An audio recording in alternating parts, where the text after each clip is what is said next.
నేనేమంటున్నా, బోల్డని విచారణలు చేసింది ఈ ప్రభుత్వం. రిజల్ట్ ఏమొచ్చింది? ఒకటి. రెండు, మున్సిపల్ ఎన్నికల టైంలోనే ఎందుకు విచారణకు పిలుస్తున్నారు?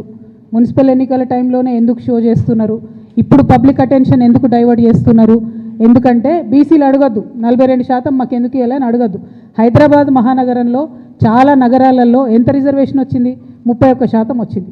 కొన్ని చోట్ల 36 వచ్చింది, కొన్ని చోట్ల 37 వచ్చింది. అంటే 42 మాత్రం ఎక్కడా కూడా రాలేదు. ఆ 42 అడగొద్దు అనేటటువంటి ఉద్దేశంతో ఎన్నికలు అనేటటువంటిది మున్సిపల్ కేంద్రాలలో జరుగుతున్నాయి కాబట్టి మరి ఫోన్ ట్యాపింగ్ అనే విషయం ఎక్కువ పట్టణ ప్రాంతాల్లో ఈజీగా అర్థమవుతుంది కాబట్టి ఆ అడ్వాంటేజ్ తీసుకోవడానికే ఇవాళ విచారణకు పిలిచిరు తప్పితే ఆ విచారణ తుదముడుతుందని కానీ ఆ విచారణ వల్ల నాలాంటి బాధితులకు న్యాయం జరుగుతుందనే నమ్మకం నాకు కాంగ్రెస్ ప్రభుత్వం మీద, గుంపు మేస్త్రి గారి మీద లేదు.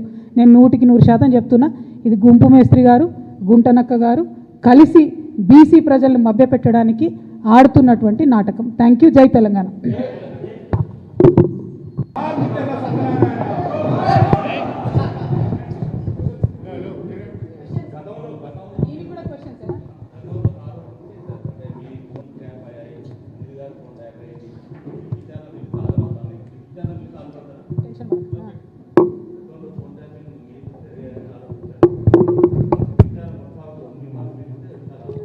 నేనేమంటున్నా, బోల్డని విచారణలు చేసింది ఈ ప్రభుత్వం. రిజల్ట్ ఏమొచ్చింది? ఒకటి. రెండు, మున్సిపల్ ఎన్నికల టైంలోనే ఎందుకు విచారణకు పిలుస్తున్నారు? మున్సిపల్ ఎన్నికల టైంలోనే ఎందుకు షో చేస్తున్నారు? ఇప్పుడు పబ్లిక్ అటెన్షన్ ఎందుకు డైవర్ట్ చేస్తున్నారు?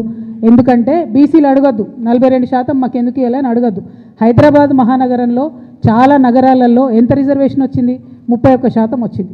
కొన్ని చోట్ల 36 వచ్చింది, కొన్ని చోట్ల 37 వచ్చింది. అంటే 42 మాత్రం ఎక్కడా కూడా రాలేదు. ఆ 42 అడగొద్దు అనేటటువంటి ఉద్దేశంతో ఎన్నికలు అనేటటువంటిది మున్సిపల్ కేంద్రాలలో జరుగుతున్నాయి కాబట్టి మరి ఫోన్ ట్యాపింగ్ అనే విషయం ఎక్కువ పట్టణ ప్రాంతాల్లో ఈజీగా అర్థమవుతుంది కాబట్టి ఆ అడ్వాంటేజ్ తీసుకోవడానికే ఇవాళ విచారణకు పిలిచిరు తప్పితే ఆ విచారణ తుదముడుతుందని కానీ ఆ విచారణ వల్ల నాలాంటి బాధితులకు న్యాయం జరుగుతుందనే నమ్మకం నాకు కాంగ్రెస్ ప్రభుత్వం మీద, గుంపు మేస్త్రి గారి మీద లేదు.